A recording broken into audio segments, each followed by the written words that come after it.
Hey everybody, welcome to episode 55 of the Joys of Games podcast. We are recording this Thursday evening, April 20th. 420, as the kids would say. I am one of your hosts, Josh Brown. I am joined by the birthday boy himself, Matt Sonnenberg. Oh, wait, no! Colin Wheeler! Hi, Colin! Hi! It's your birthday, too. Well, yeah, I mean, every day is my birthday. Oh, every day is Matt's birthday. Oh, that's right. Yeah. I thought I was playing Matt this time. No, you're playing Colin. Okay. When I wish somebody happy birthday, the first person that comes to mind is, of course, Matt Sonnenberg. Well, it makes sense, because, I mean, it's his birthday today, so Right. Happy birthday, Matt. Yeah. And I hope you're listening. Mm-hmm. It is the PlayStation week, so I assume you're listening this week. Oh, he's all about it. He wants to know all the hot scoops on what's going on with PlayStation. There's so much. There's so much. Yeah. So much that your phone's going off. It's perfect. Yeah, you heard that, huh? Latest update, latest and greatest update. What? PS5 just got announced? What? Breaking news to the news desk. No, it doesn't work like that. I promise. It's almost your birthday, Colin. Yeah, I'm going to be old and stuff. You're going to be 18. You're finally able to vote. I'm so happy. Yes. You can make a difference. Next I'm election. almost old enough to buy a beer. It's fantastic. Excited about this. Yeah, you got a few years before you could legally rent a vehicle. Many more years before you can run for president of the United States. But, there's time. I mean, they may change that law. Who knows? This administration is kind of, a little all over the place. It's true. You got time. Yeah. Excited for your birthday? Yeah. I'm kind of excited about. Colin, when you get older, that's going to be a stupid question. You're going to be like, no, why am I excited for another birthday? This is stupid. I think after next year, I'm not going to be excited anymore because next year is my 30th. So I think. Oh yeah, it's downhill. Yeah, that's kind of like how I feel, and I'm already physically feeling it. I can't eat and drink all the foods that I used to at one time without feeling like crap. Right. So right. it's kind of it's getting to me that being like, oh yeah, I'm kind of getting old and stuff. That's weird. Once you hit 30, you just start writing out milestones, and then it's like, well, I guess I'll be looking forward to 40 here in about 10 years. Yeah. It becomes. I swore up and down my entire life that I was never going to be the guy who forgot how old he was or didn't care how old he was. And I swear to you, after I turned 30, once around the 31st birthday, everything just started blurring together. I sometimes have to do math for the year I was born to figure out how old I am now, because it's just I'm in my 30s somewhere. I know it's in the middle area, Venn diagram kind of situation, but it just happens, man. You just stop looking forward to them for whatever reasons, and it's sad, but it's life, I guess.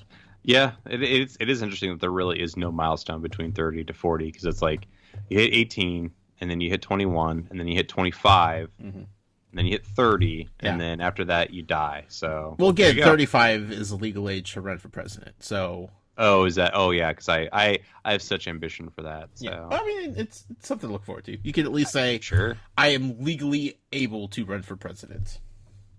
Yes, that's the thing. Yes, and then I think your next one is 65, so you could get senior discounts at Sherry's or something. Heck yeah, get cheap, dude. You get cheap everything. You get discounts on movies. You get discounts at restaurants. Movie ticket? Yeah, you said movies. Yeah, it's great. You got to get some kind of benefit for living that long. Yeah, that's true. Putting up with everyone and such. Speaking of old man stuff, I sat through a 2-hour meeting today about 401k and how to save for my future. Oh, okay. Yeah. Those are always exciting. Rough that is. Yeah, there's a lot of jargon when they go to those meetings. I'm just take my money out of my paycheck and put it somewhere where I never have to think about it, and then eventually I will come asking for it back. Yep. I don't need to know what's happening with it. I don't need to know what kind of crooked things you guys are up to with it. Just put it away. Take it out of my paycheck so I don't even think about it, And then the guy today was hammering home the point that you should be putting 15% of your paycheck into your 401k. Mm-hmm. And I'm just sitting there like, how do people survive on that? Yeah, that's 15% of your paycheck? You'd have to be making a lot of money, and like But a then, lot of like, money, but also living humbly. exactly, because when you're making that money, you're living off that money too. Yeah. You know? I was reading somewhere, I think it was Times, and they were saying that they did a poll, and obviously it's like a skewed poll because not everyone participated, but the sample that they got, they were saying that like 45% of people, both people that have poor jobs and people that have really good jobs, are living paycheck to paycheck. Yeah. So 15% off of living paycheck to paycheck is just not possible. Right. That's crazy. Anyway, hot 401k talk. Oh yeah, we're adulting hardcore over here. This is what people came to this podcast for. To learn how miserable it is to get old and crotchety. Still playing video games, so that's a thing. Yeah, I was gonna pose you a question. It's something that I was actually thinking about. Like, you and I were really into gaming, really into like the zeitgeist, the communities, the culture around it. I was thinking about like where I would be if I got tired of video games, because my sister, growing up with her, we played Nintendo all the time, and then after the Nintendo 64, she just petered out. And when she does play games, it's very like loosely, like she'll try but never really get into anything. Like, she'll play the new Mario with my son just because he's like, play Mario with me, Aunt, play Mario with me. She'll be like, okay, I have no idea what I'm doing, but she never like gets into anything anymore. So I pose a question to you: where would you be without video games, you think? Okay, here's the thing. I see these people all the time, and I can't fathom this life, but all like the dads that like hang out at Little League, like, I just look at almost all of them and I think, you probably don't play video games, you probably don't listen to podcasts, you're definitely not as cool as I am. What do you do other than just hang out and like force your kids to try to be super good at baseball? Like, probably just sit around and drink beer and, you know, do life thing. Like, I don't know, but I see all these guys and I'm just like, none of these guys are gamers, you know?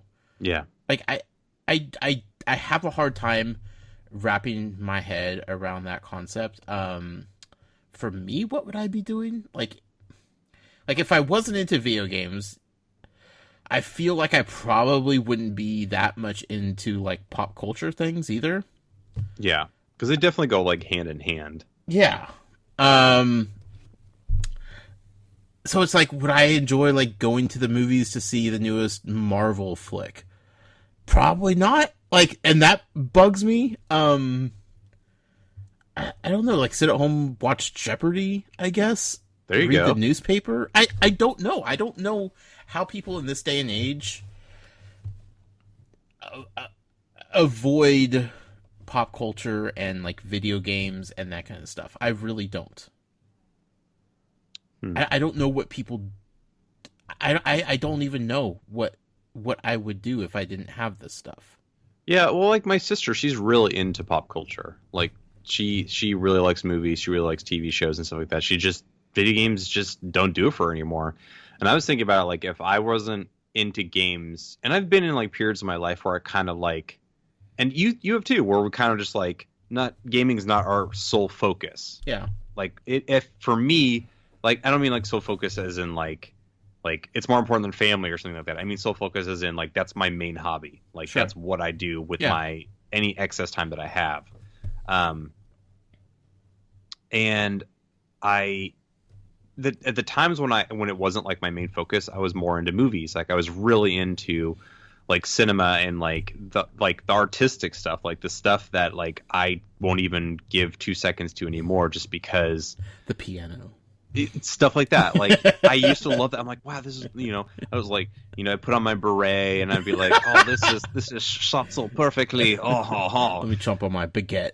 And it's baguette, yes, but that has to be a gluten-free baguette. And I was really into that, like, and I, to the point where I actually wanted to go into film, but then life happened, and then somehow I got really back into games, and then it's just been like a steamroll ever since then. And I think it's because like the internet has definitely encouraged my engagement of games, because I don't feel so, I guess, secluded.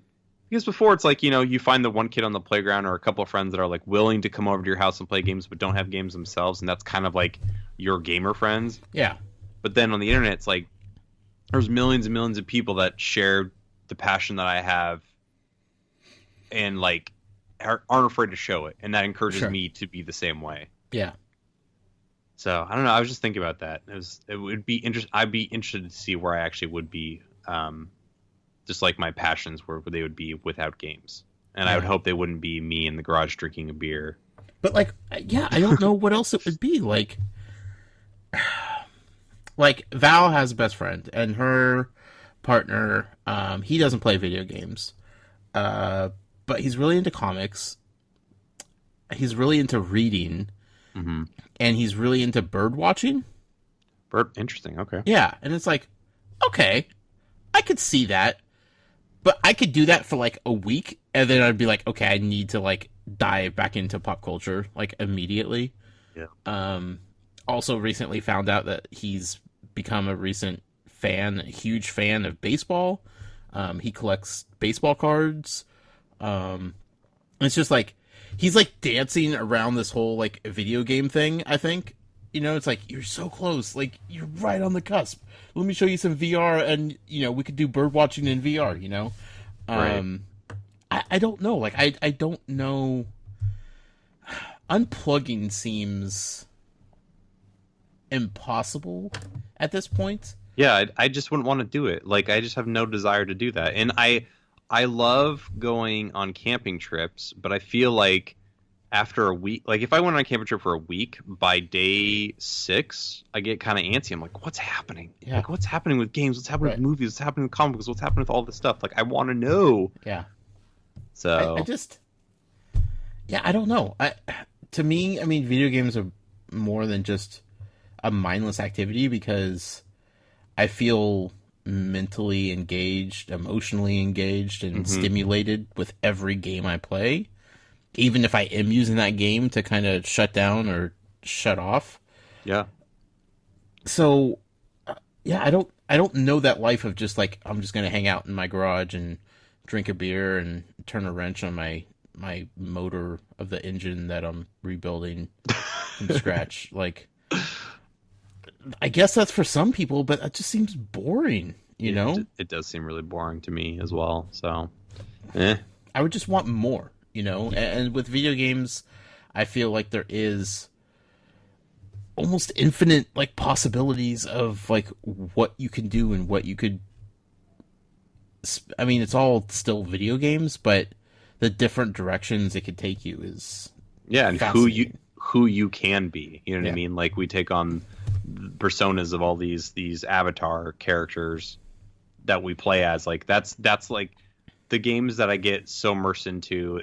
It's like it's weird, because it's like I feel like I'm experiencing what the character's experiencing, right. And that's something that no other entertainment offers me. No book, no movie, no TV show ever offers me the sensation of being in someone else's shoes, like a video game does. So I agree. I don't know that life. I don't want to know that life. That's a scary alternate dimension that I don't want to visit ever. I imagine you have a beret in your alternate life. Probably. Totally. Don't forget the baguette. Speaking of personas, yes, let's talk about video games. Yeah, let's do that. Let's talk about Persona 5. No. Wait, well, what? we can if you want. I have nothing to say about it. Do you? Well, I hear it's real good. I heard it's real good too if you like Persona games. And I hear that you got to spend 100 hours to beat it. Just mainline it. And that seems a little daunting to me. To me, like, I'm sitting here like, that's stupid. Why would anybody do that? I'm up at like 140 hours in Zelda. All I'm doing is just running around fighting mini bosses to try to upgrade my armor for no reasons at all. That's stupid. Why would anyone do that? Right? It's ridiculous, but it's so fun. Can we just talk about Zelda this episode? I mean, it's PlayStation, so probably not. I mean, we'll just save that. our Zelda was journeys. almost on PlayStation at one point. We're pretty close. We're pretty close to the Nintendo episode. Just hold off. The Nintendo PlayStation. Just a couple. Well, There would was have had that. Zelda. There was that. I actually did a report on the Nintendo PlayStation. I actually did a public speech. Mm. That was my last speech, and I actually brought in my NES and my NES Classic. I was wearing my NES shoes and NES shirt. I was no shame. Like, I was like going all in, and people were stoked. I also brought the PlayStation as well to When show was this? the difference. This was last November. Okay. Yeah, so it was a good speech. People were excited. Huh. My professor, People were excited. they liked it. They were all jazzed about seeing the old systems. Liking it and being excited are two different things, Colin. Where Well- people like, oh yeah, Colin, woo woo woo. Yeah, that's woo." what they did. They gave me like candy. They showered me with candy. Yeah. Did they do the Arsenio Hall? Woo, woo, woo? Do you know They who did. Arsenio Hall is? No. Oh my god, you're so young. Okay. Anyway, Yeah. and my professor, she was just like, she knew what Nintendo was, and it was funny because like she was trying to ask questions because she asked questions after And everyone's Nintendo is video kinda, games, Colin. Kind of like she just kind of like tries to like come up with questions that she may not necessarily know about. She's like, wasn't there a game box by Sega or something like that? I'm like, yes, there was. She's like, huh. And I was like, that's okay. You Cool. should have said we don't speak of Sega anymore. Yeah, it's like, yeah.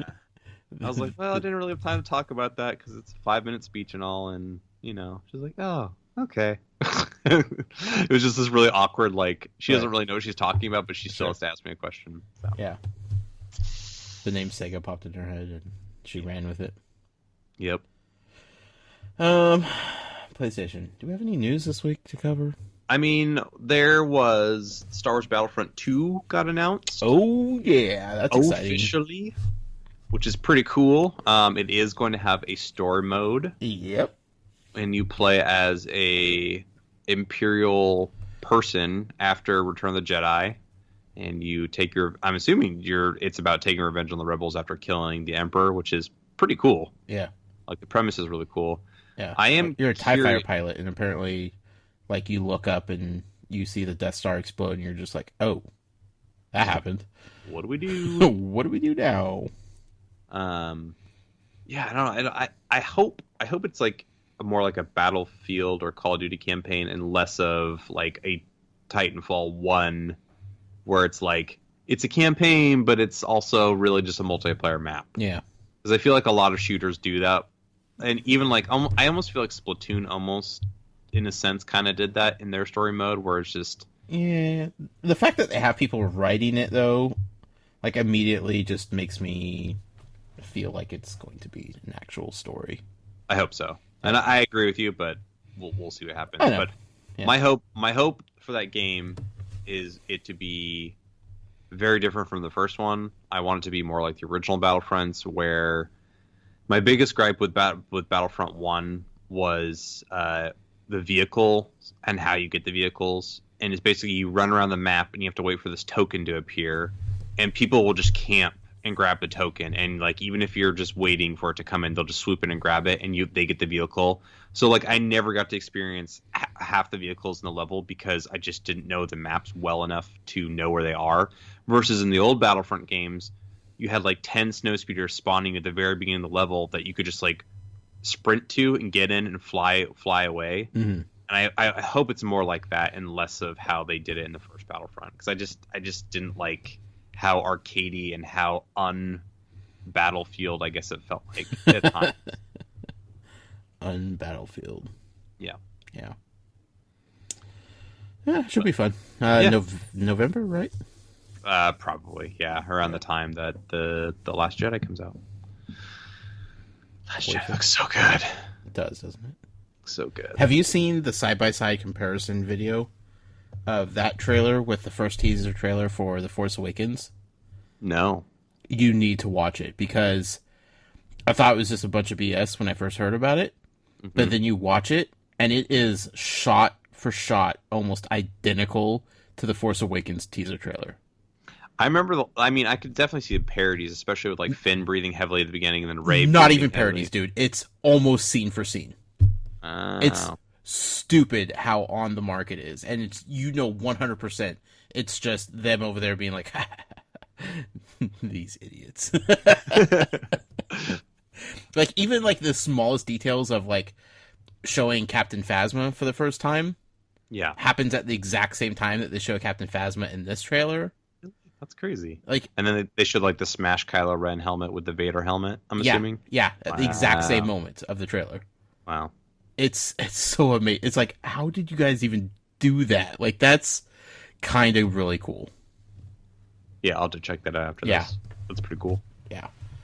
People are all upset. They're like, they're just copying assets. It's like, well, they're using like new footage from the movie, obviously. Like, they just were able to be creative and doing kind of, you know, an exact replica of the first teaser trailer. People And guess gonna what? complain. That one turned into a pretty good movie. So, Yeah. what are Pretty we dang complaining good about? movie. Yeah. I don't know why people complain about everything. I just feel like there's no pleasing everyone ever, and I just wish that wasn't the case. Also, hasn't Star Wars kind of earned, not respect, but earned trust back? For I mean, like, some people really didn't like Rogue One, but generally speaking, most people liked Force Awakens. why didn't they like it? Rogue One? Yeah, Rogue One's one of my least favorite Star Wars movies. but it wasn't bad. No, it wasn't bad. That's by what I'm any saying. means. Like, even if you like didn't care for it, like you can't ever say this was a bad Star Wars film. Whereas No, like I the don't first think it three was- prequels, like I we like could have a talk about those. I like the prequels. We could have a talk about those. I still like them. Well, I don't like episode 2. It's my least favorite. Do you want me to tell you my ranking? And you're probably going to be mad about this, but I'm going to tell you my ranking. So, the worst Star Wars movie is Star Wars Episode 2. okay, I agree with that. Second worst for me is Rogue One. Wow, why? What about it? The third, No, I need The to know what third about is- Rogue One you didn't like. I hated the two main characters. They were so unlikable, and I didn't care if they lived or died throughout the entire movie. The side characters were all great. All the characters around them were great. But the two main characters annoyed me so much. Like, they were so unlikable to me that, like, it didn't... The entire movie didn't matter to me because, like, it was about them. Well, And when the ending happened, I was like... I shrugged. I was like, you know? but that's Versus- why I think it worked for me, because you didn't have to get attached to them. For one, we already knew what was going to happen, and two, we knew if they were important characters to the story going forward, like we would have heard about them in some capacity. So But it's like, some people were like raving and raving about the main character, like saying like, oh, she's one of the best heroines in the Star Wars series. I'm like, no, oh no, she's that's an over so- exaggeration.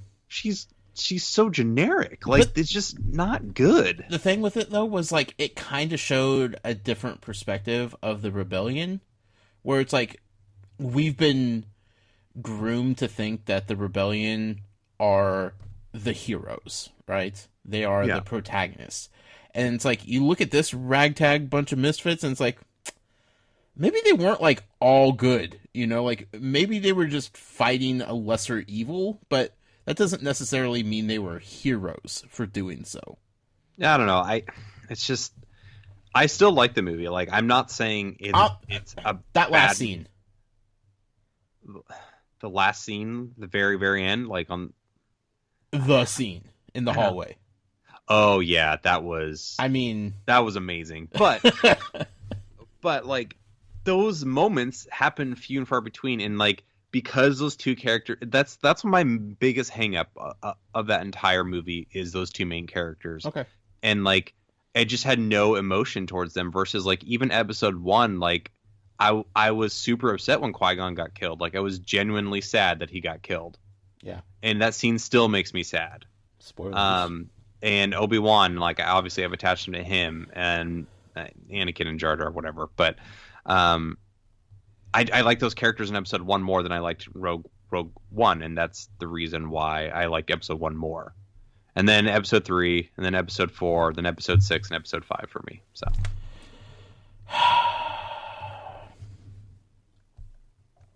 You doing worst to first? worst to first, yep. Where'd you put 7?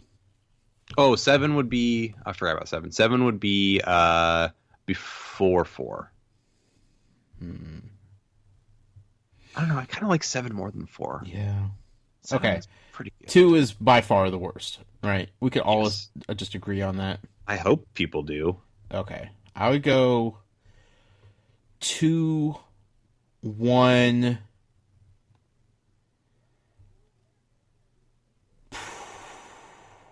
Fuck. Whoops. That's a bad word.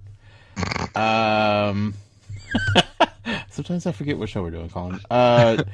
2, 1.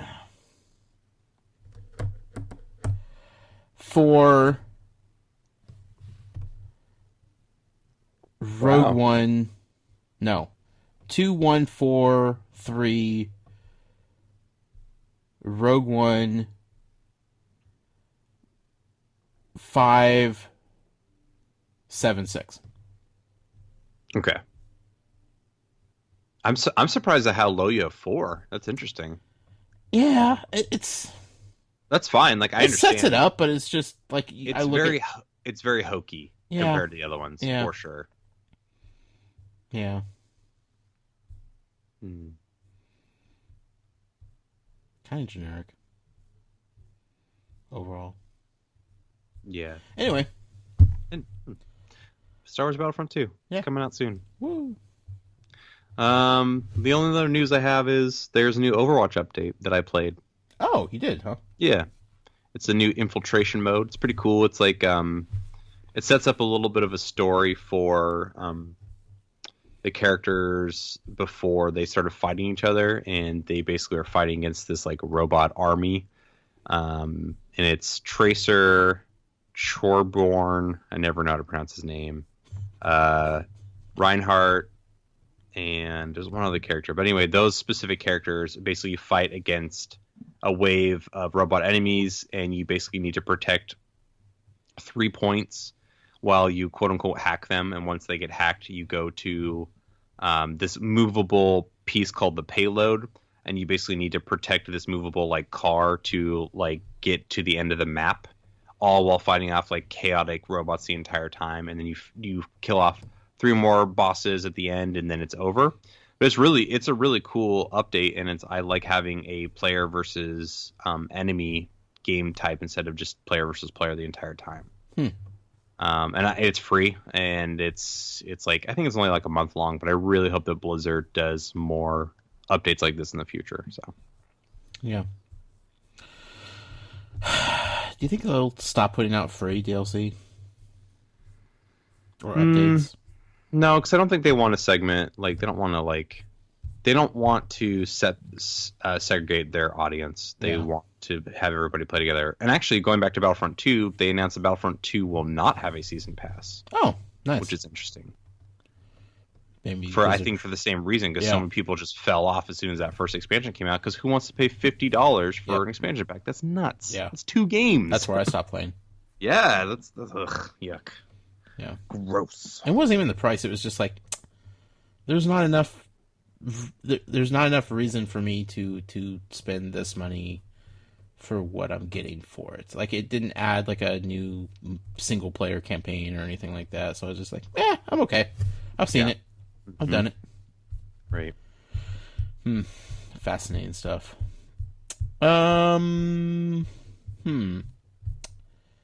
PlayStation. This is a weird time of year. You know, It's really weird.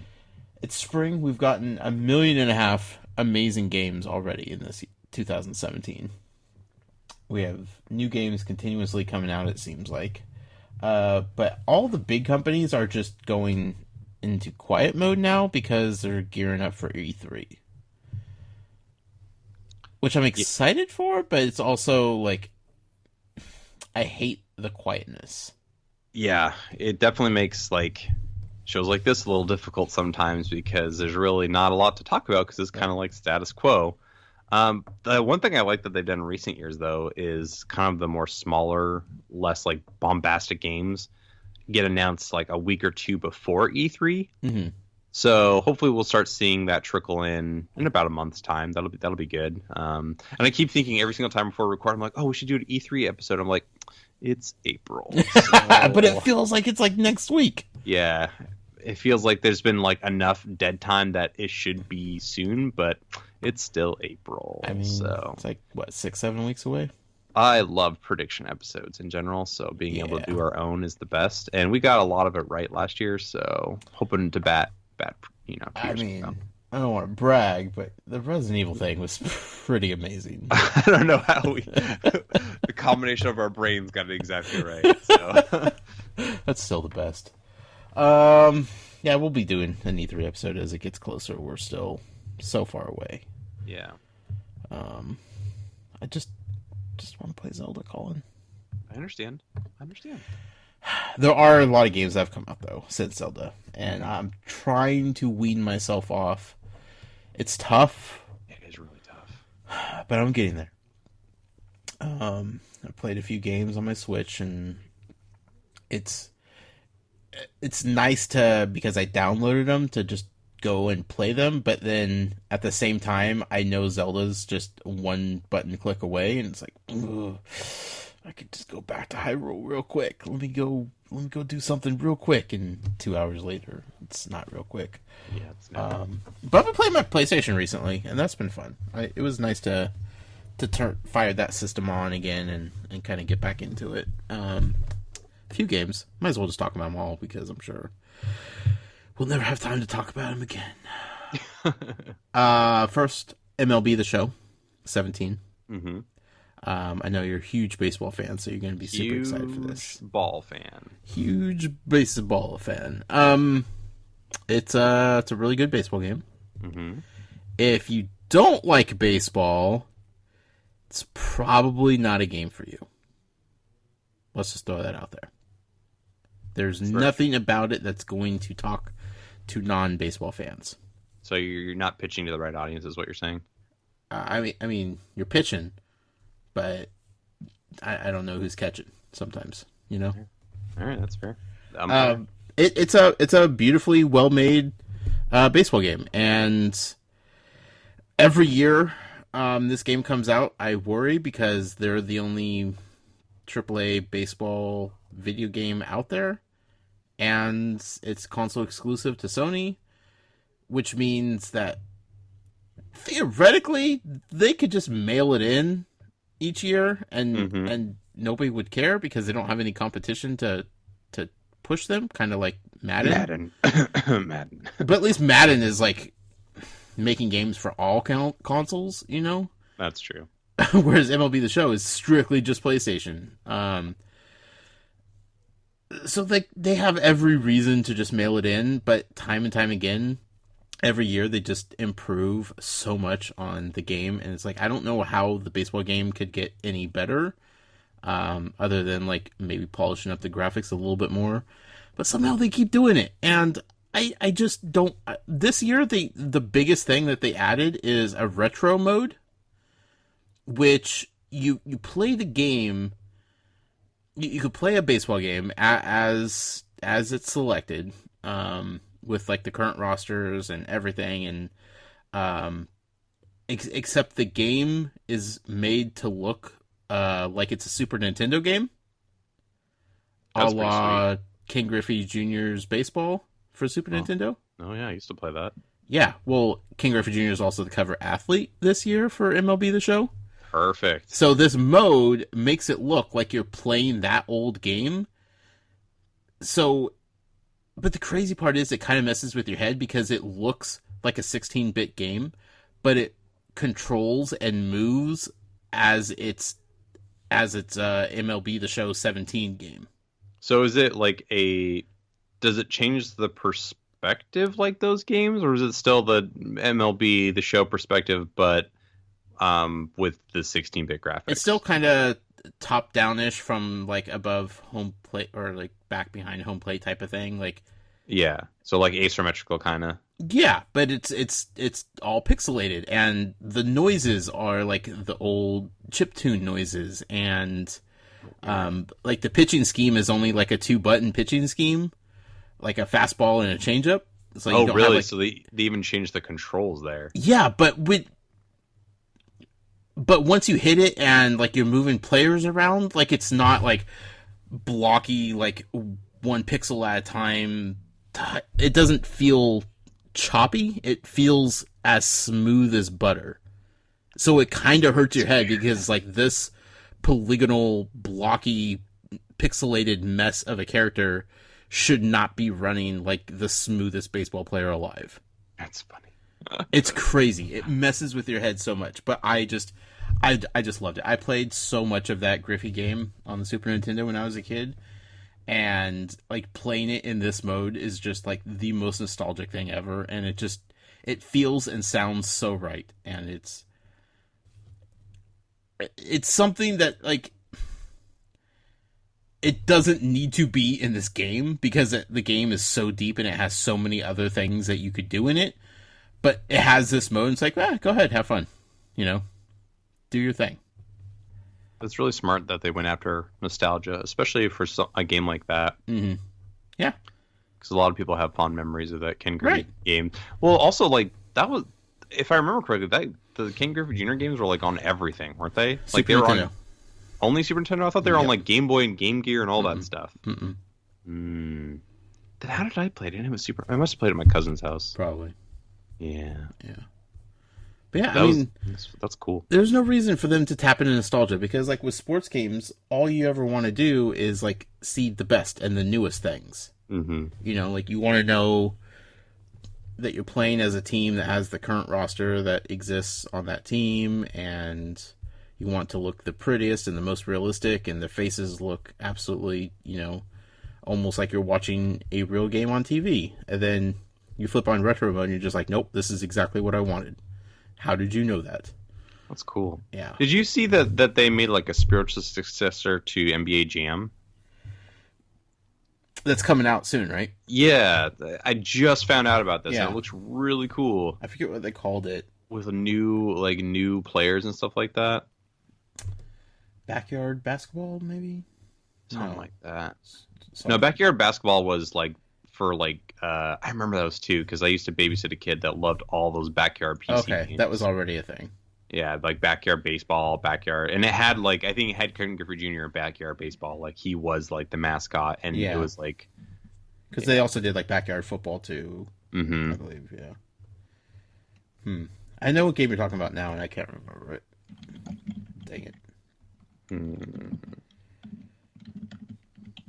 Let me look this up on this here Google. I'm gonna look it up. NBA Playground. There we go. See, close enough. Yeah, that's pretty dang close. Yeah, that looks pretty fun. Like it's coming out for the Switch too, which is interesting. Yeah, I like that. Yeah. That'd be good. Cool. So that's one game I played. I've also been playing Parappa the Rappa. Ooh, in the HDs? In the HDs, all the HDs. Does it have all the 1080p's? It has. I don't know. Maybe I don't. It still looks like the old game. If it doesn't have all the P's, I'm not playing it. It has some P's. Is it 60 FPS? I'm not playing it if it doesn't. I don't call it. That's all that matters. A game that anybody should be worrying about as far as P's and FPs and. How am I supposed to know when I'm supposed to kick punch? Like, seriously. You have to listen to the rhythm, listen to the rhyme, hop on in. It's bobsled time. That's Cool Runnings. I'm so glad you got that reference because I was going to feel super old if you didn't. Hey, Senka, you dead? Yeah, man. I broke my egg. Parappa the Rappa. It's still Parappa the Rappa. It's still an old Parappa the Rappa game. Like, they cleaned it up. It looks more polished, I guess. Yeah. Less aged, but they didn't change much, which I'm okay with. It's still a basic rhythm game. It's still hard. Getting the right rhythm is not easy. Mastering it is almost impossible. I don't know how people do it. Yeah, I saw Val internalizing her hatred for you playing that over and over again. She was quite mad. I'm sure. Because when you fail a level, when you're rapping bad, it kicks you out and says, no, you're not a good rapper right now. You need to come back when your rapping skills are better. So then you start the level over again, and you try to be a good rapper, you try to be fresh and dope, but sometimes the game just thinks that you're a bad rapper, and that kind of means you're doing the same rap over and over again until you get it right. To somebody that's not into the game at all and doesn't have any nostalgia for playing it 15 years ago and isn't amused by the weird talking animals that are teaching a younger talking animal to rap good, I could see how it would be a little annoying.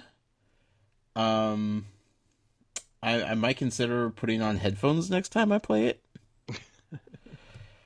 But it's so fun to me, Colin. It's still fun. It reminds me of a simpler time in life.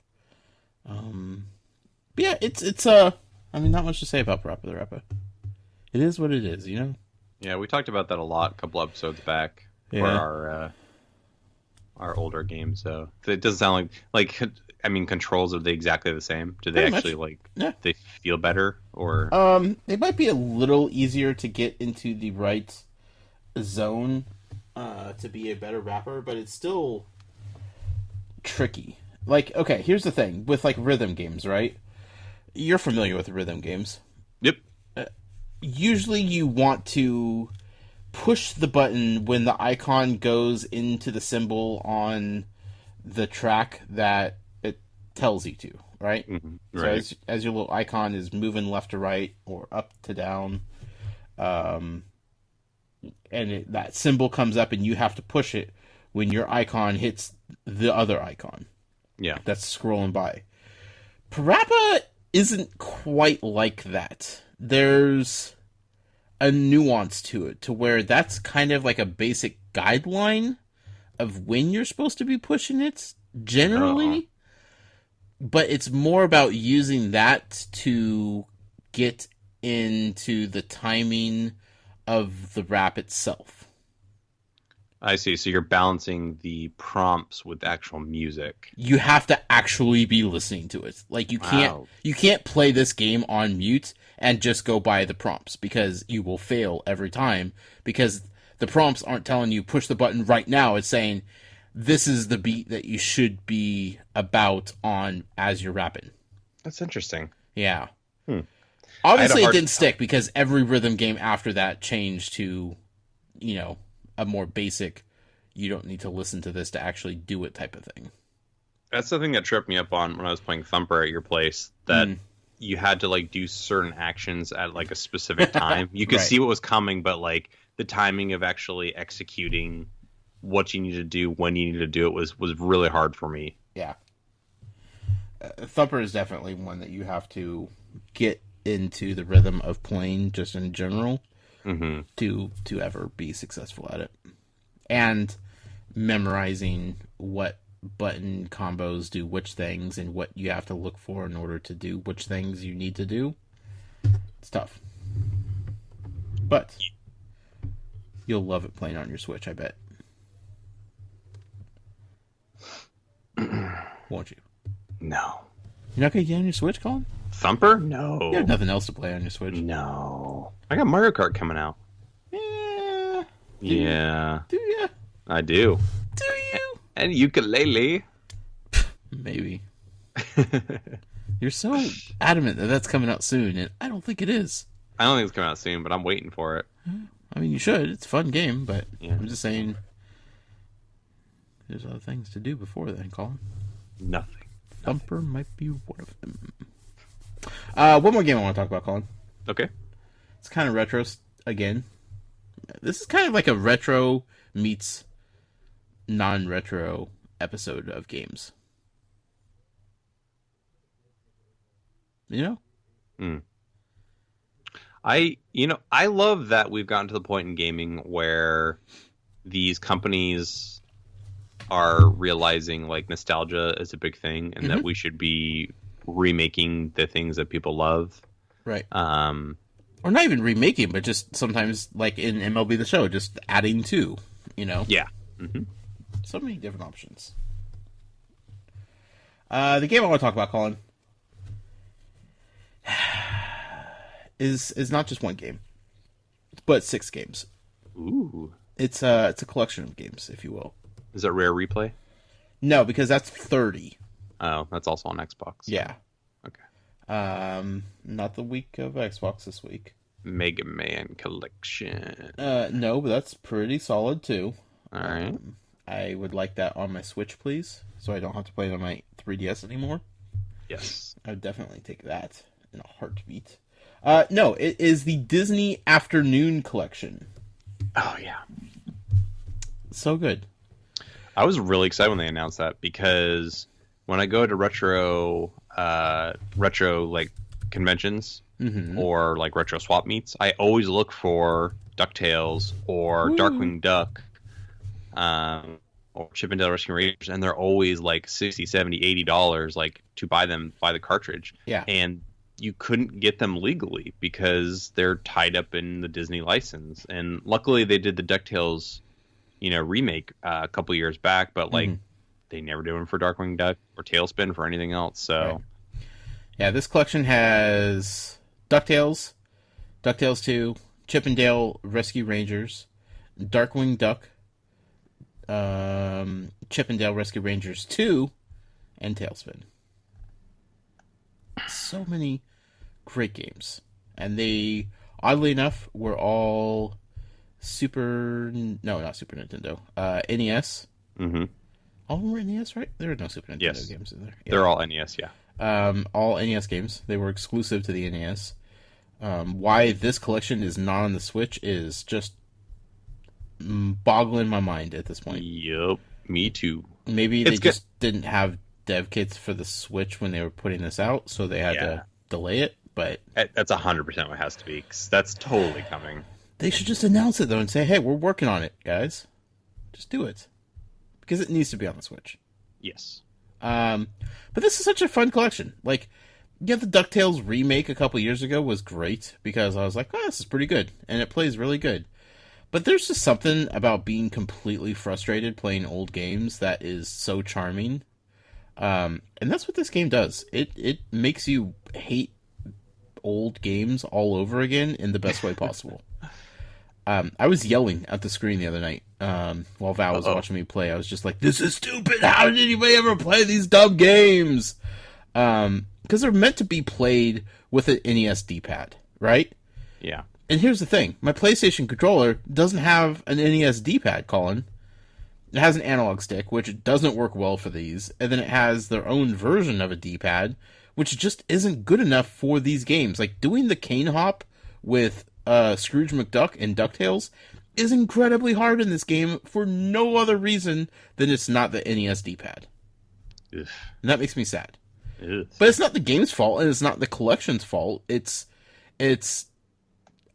I am familiar doing this maneuver with a certain feeling of a D-pad, and changing that means completely rewiring my brain at this point, and that's just not possible. The PlayStation D-pad isn't good enough? Not for these games. No? No. Huh. It seems like it. Like that's the one thing that people really like about the PlayStation controller is the D-pad is a lot better than the Xbox is. So. Yes, no, 100% it is, and it's great for games that are built to be used with that D-pad. But these games were built to be used with an NES D-pad. And it's not like they remade these games like the DuckTales remastered game, which works fine with the PlayStation D-pad. Mm-hmm. But these games are just like polished up versions of the original NES. Like, these are straight up ports of those NES games. And they were just made to control with that D-pad, like that precise, perfect feeling of the D-pad. And it's no matter how good the PlayStation D-pad is, it's impossible to replicate that feeling. All that aside, it's so fun playing these games, man. It's so good. The best feature, absolute best feature to kind of mitigate the fact that the D-pad isn't up to snuff is the rewind function. So you're playing along and you're jumping on your cane and you try to jump over a bumblebee in the Amazon and you miss and you actually hit the bumblebee and you die. All you have to do is push the left one trigger and it just rewinds the game up until like you hold it and it'll rewind up until you let go and it'll just drop you back into that spot. That's trippy. Best part is it plays the music in reverse as it's rewinding. Like, that's such a stupid detail that is like the first time you hear it, like, oh, that's really good. Like, that's that's unnecessarily good, you know. But you could just use that rewind function as much as you want. Like, there's no like meter on it or anything like that. Just use it whenever, and all those precise jumps that you can't do anymore because you're an old 33-year-old man that can't play old games anymore because your sight's going and your hand-eye coordination is gone. You hit that rewind function, you're just like, I am a gaming god right now. That's really smart because, like, I think that's like if I were to give that game to my kid and let him play it, like, I feel like he'd get frustrated pretty quickly. Yeah, no, 100%. With the way that it plays and the way that it looks, and like if they have the rewind feature, like that's kind of like, hey, it's like a game genie. Yeah. If you want it, like you don't have to use it, which is cool. So it 100% kept me from rage quitting that game 10 minutes into it. Yeah. You know, like, I easily could have just said, you know what? I suck at old games. This was a fun purchase, but I'm never touching this thing again. Put it down and never touched it. I bet you when they were like starting to port it and they had QA come in, QA wanted to snap the controller in half. They're like, oh, we got to do something to make this game more fun for people. Yeah. How much is it, by the way? $20. Nice. That's perfect. Yeah. Wow. That's actually cheaper than I thought. Yeah. Wow, that's great. So that's like, what, $3.33 a game or something? I don't know math, man. I don't know. This is not a math podcast. Something like that. Yes, $3.33 per game. No. Not bad. Yeah, not bad. And it has like a whole like museum mode where you can go in and like look at artwork from each of the games, and you could listen to the old music, and the games aren't stretched to fit your screen. Like, there's still play in the normal size screen that you would be accustomed to. Mm-hmm. And then there's just like a really cool layer background behind it to give it some style. So it's not just like a giant black box behind it. But I appreciate that they didn't try to stretch it to fit, because that never looks good. Yeah, not usually, for sure. Yeah. But yeah, I mean, anybody that like grew up in the 90s that watched these cartoons after school as a kid, whether you played the old games or not, like, this is kind of a must-have, because it's dripping with nostalgia. It's just, it's fun to see these kind of games, because this was announced like, what, a month ago? Yeah, and just like came out of nowhere. Yeah. Mm-hmm. And here it is. Now we could all play it and enjoy it. And like I said, like, this will be so perfect on the Switch. This is the kind of stuff that like is going to make the Switch such a fun little device, is having a bunch of little stuff like this that just kind of makes you happy. It makes you smile, you know? What was your favorite Disney cartoon in that era? Like the 90s stuff? I enjoyed DuckTales. I'm not gonna lie. Darkwing Duck was still really good, though. Yeah, Darkwing Duck and Gummy Bears are like the ones that like really stick with me. Was Gummy Bears Disney property? Mm-hmm. Yep. Where they drink the magic potions and bounce on their butts around. Yeah. Mm-hmm. Like, I always wanted some of that juice. I think it was like a little bit later. Like Darkwing Duck, DuckTales, and Tailspin were all like the same era, and then it was like Gargoyles and. I never got into Gargoyles. Yeah, Gargoyles is kind of like weird. Like, it was kind of a strange, like, macabre show in comparison to everything else. Yeah. So. What else was there? Those shows are great. I hope the new DuckTales show is good. It seems like it will be pretty good. Yeah, it seems like it. Decent enough. Yeah. Like, it's not going to make me hate the franchise. You know? Yeah. I mean, I don't think Disney's ever made me hate a franchise. No, but remaking stuff like that. Oh, speaking of cartoons. So, my daughter the other day, she texted me and she made a video of, she was like, hey, Dad, so I'm watching Netflix, and guess what they have on Netflix? And, like, she pans the camera around to her Kindle, and it's the real Ghostbusters cartoon. Oh, yeah. Mm-hmm. She was like, it's the real Ghostbusters. She was like, it has the big marshmallow man, and it's the real Ghostbusters. It's so good, Dad. You need to watch this show. You're going to love it. And I was like, sweetie, I grew up watching that show. That's adorable. Like, I haven't seen it since I was a kid, and I don't know how good it holds up, but I totally watched that as a kid, and that's amazing that now you're watching it and discovering it for the first time and think it's the most amazing thing ever.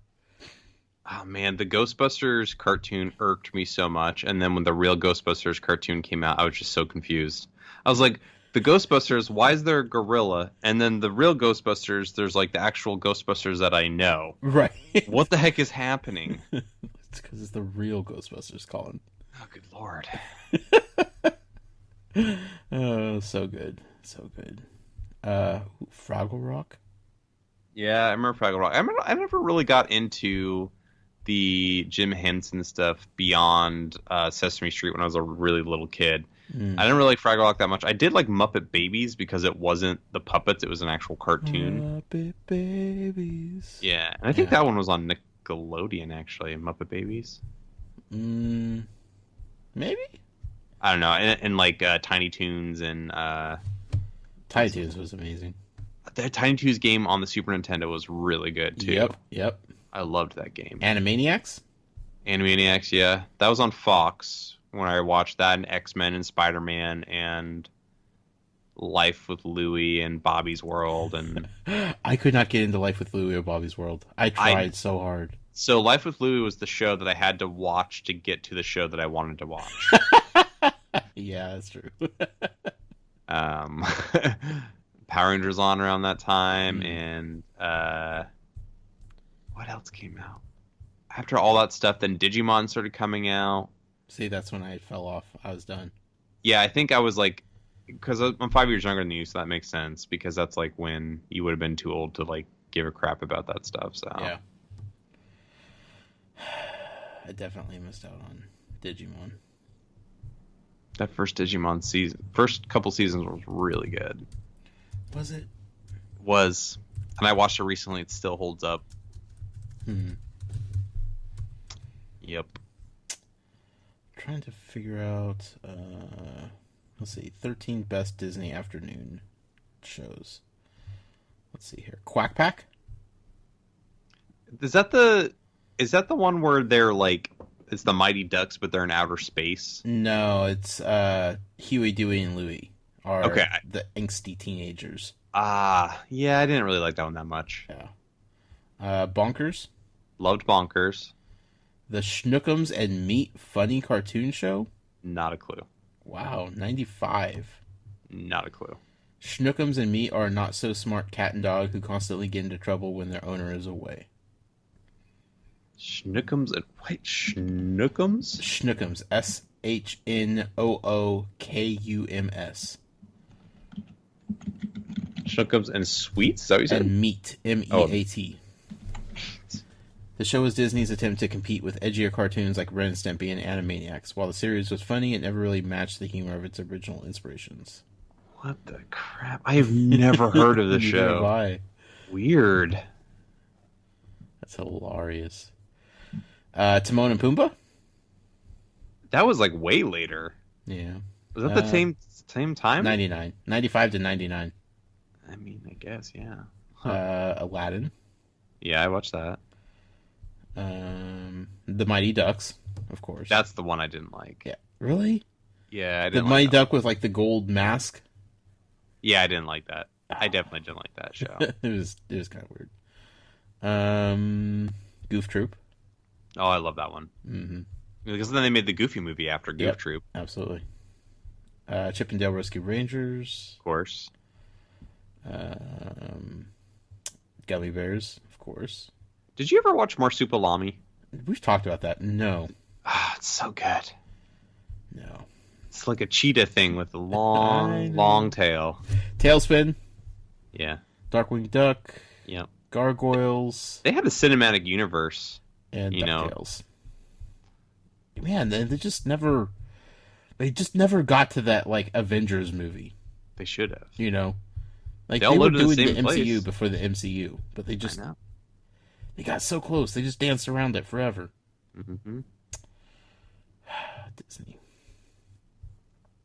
Oh, dude, this Schnookums and Meat Yeah. was a spin-off of Marsupilami. Of course it was. That's hilarious. I'm reading the description right now. That's pretty sad, actually. Aw. I mean, it seemed to do better than Marsupilami, so I guess that's okay. I remember I had a Marsupilami bendable figure when bendables was like a big thing, and I played with that thing to the point where the tail fell off. Your action figure can pose in all these different directions. I had Star Wars bendables, and I played with those so much that the wire started like poking out of the actual rubber. Right. And they're so horrible. They look Crop out nothing fractures. like any of the characters. Nope, they never do. Anyway, Disney Afternoon Collection. It's a fun game. It's $20. It doesn't cost you too much. It's a fun little thing to pick up and play for an hour and move about your life. You don't have to put much thought into it. They're all platforming games. Old school. Get that old school vibe from it. It's a lot of fun. Hopefully they do release it for the Switch, but I mean, playing on the PlayStation, not half bad. Not half bad. Just know that the controls are they're old. I'm games just are really old. disappointed they don't have the Schnookums and Meat game included in there. That would have made the collection too valuable, Colin. Oh my gosh. Yeah. It's so weird. They wouldn't be able to do that at that point. The 90s. Oh, the 90s. I can say that about a lot of things. Next week, I don't know what we have planned, Colin. Yeah, think of something, etc., etc. Etc., etc., etc. We'll do something. Maybe we'll get Val back on. Yeah, let's do that. I don't know what she'll want to talk about, but... Oh, you know what? We're going to Dave & Buster's together this weekend. Oh, yeah, that's true. I feel like that's an episode right there. Yes. We'll have to get into all kinds of shenanigans and whatnot. Mm-hmm. So that'll be fun. Yeah, thank you guys for listening. This was fun. Sorry we don't have more to talk about, but that's kind of the state of games right now. Now, if you want to talk about Zelda, we could do this every week. We could just make this a Zelda cast. Although I'm kind of disappointed in you, Colin. What was that? 70 hours still? Like, go back to it. You'll I love it. mean, homework has caught up in a whirlwind. I did download the Puyo Puyo Tetris demo, so I'm going to try that. Yeah. I mean, Hopefully this weekend. demos are cool, but the real thing comes out Tuesday, so Yeah, it's Tetris and Puyo Puyo. I know, it's really cool. It's really good. And it's only $40. Not bad. And then Mario Kart comes out next Friday. Mm-hmm. So that's going to be fun. Anticipation Nation. And then Animal Crossing right after that. I wish. I wish. Val asks me almost daily at this point.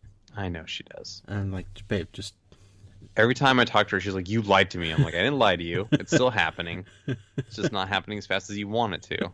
I like how you were like the definitive, like, go-to yes or no Animal Crossing will happen on the Switch. Well, yeah, I told her that the Disney Magical World was happening on 2.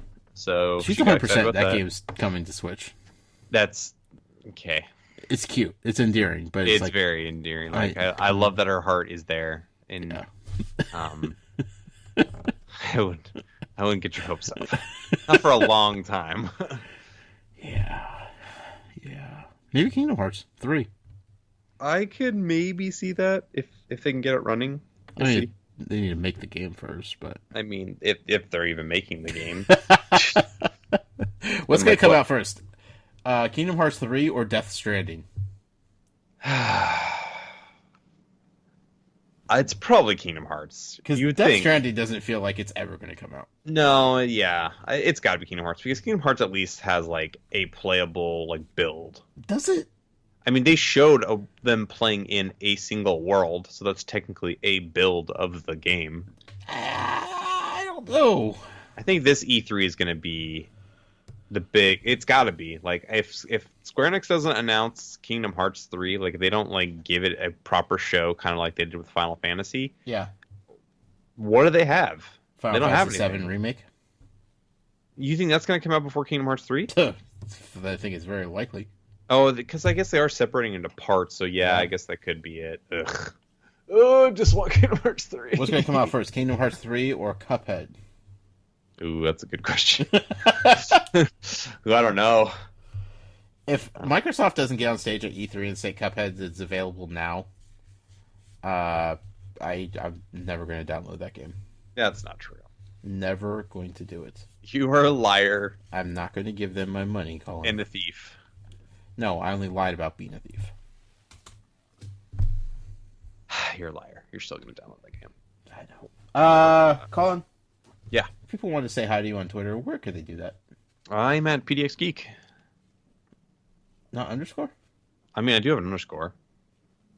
PDX underscore. Okay. I'm like, wait a second. Do we change Twitter handles? Like, is this a new thing? I wish I could change it to that. I don't like that underscore, but it is what it is. Who has PDX Geek? I don't know. Somebody geeky. Geekier than me. Yeah. Older, more mature, more wiser. They saw People this want- Twitter thing and they're like, this is gonna catch on. And if people wanted to rap at you poetically, where can they find you? You could find me on Twitter at The Noise with a Y. You could also tweet at us collectively at Joys of Games. Tell us what games you're playing, what you're enjoying, what you're picking up, what you want to talk about. Let us know. Maybe we'll tweet some candid shots from Dave and Buster's. Ooh. Did they let you take pictures? Yeah. Okay. It's like you know what?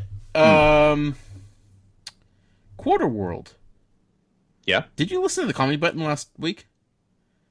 I did not know. They went on like a little 10-minute rant about barcades in Portland. Mm-hmm. And they're talking about how much superior Quarter World was than Ground Control. And I was like, Quarter World, why have I never heard of this place? It sounds really cool. So that's where I went for my birthday last year. Right. Val And informed me. you of were that. gone. Yeah. I decided not to go your birthday and instead went to Boston. Right. I was like, man, I can't just tell Colin I don't want to go to his birthday. I need to make a really good excuse. I know. I'll go to the complete opposite side of the country. That makes sense. I literally went all the way to the other ocean just so I'd have an excuse not to go to your birthday. It's a pretty elaborate way of doing that. I mean, you could just say, like, I don't know, I'm sick or something next time. Man, I am coming down with something. It's Oh, my. weird. Oh, I wow, feel this like is- it's going to be at the worst on Saturday. I feel like our friendship is waning. In Jeopardy? Yeah, so that's where you went for your birthday last year. Yeah. Yeah. You know, listen to the comment bed. Listen to him talk about it. It was weird that it even got brought up. Because, like, you guys aren't from Portland. What are you doing talking about Portland right now? There was a guy on, I think it was Giant Bomb and from GameSpot, and he was talking about going to a retro game shop that's like local to here too, and him Oh, I saying heard how that, much yeah. he likes that place. And I'm like, I like that place too, but they are so overpriced and everything. Like everything's overpriced. They have everything, but Right. everything is like more than like eBay prices. It's Yep. nuts. So that was weird hearing that too. And then there's another GameSpot journalist that's here now too, like doing something in Portland. I'm like, I don't know what's happening. Besides Fulbright. Oh, speaking of which, I forgot to tell you. Yeah. I played Tacoma. What? Yep. I You met did not. oh my gosh, what's his name? Steve Gaynor. Steve Gaynor. I met him, talked to him for a little bit, played Tacoma. Or actually I let Hayden play Tacoma and I watched him because there was a line behind us. And Steve Gaynor was cracking up at my kid because he was not playing Tacoma the way he's supposed to. He was more fascinated with manipulating things in the environment. Okay. So in the game, you walk around and you see like these memories, and they're like holograms. Okay. And he saw a hologram sitting in a chair, so he decided to pick up a bowl, set it on the hologram's lap, and then find a bunch of food for him to put it in the bowl. And he just thought it was the funniest thing ever. And then like I turn around and see Gainer just cracking up because it's just clearly that game's not meant for kids at all. But he thought it was hilarious, and Hayden was like just dying, like So crying, laughing. When It did was this happen? at BetaCon. Oh, that was the thing you asked me if I was going to. Yeah, I don't and even know what that is. it was like a independent game, like Portland independent game like convention. It was pretty small, like one room, Okay. but there was a lot of really cool independent Portland games that were there. So, and Tacoma was one of them. How about that? Sorry for that little. I feel like Sidetrack. that could have led the show, Colin. Yeah, I forgot about that. That was like just last weekend, wasn't it? Yes. Yeah. Wow. All right. You've been holding out on me here. It's a good finale. I guess so. Glad people stuck around for that one. Hopefully they did. Yeah. They're just like, oh, these guys are signing off. We're done. They're plugging the Twitter handles. All right, we're out. Ah, man. You just missed out on that story. Well, thanks for still listening if you're still here. Hope you like that fantastic Tacoma story, and huge unannounced or announced but not really released game yet. That Colin just haphazardly played. No big deal. We'll be back next week. We'll talk about some things. Dave and Buster's, probably. Maybe we'll dive more into Tacoma. Yeah. I mean, feels like we should talk about it a little bit. Maybe. Or maybe big things will happen that will come up and we'll need to talk about some more. Regardless, we'll be back next week. Thank you all for listening. Remember, play some games. Enjoy them. Good night. Good night.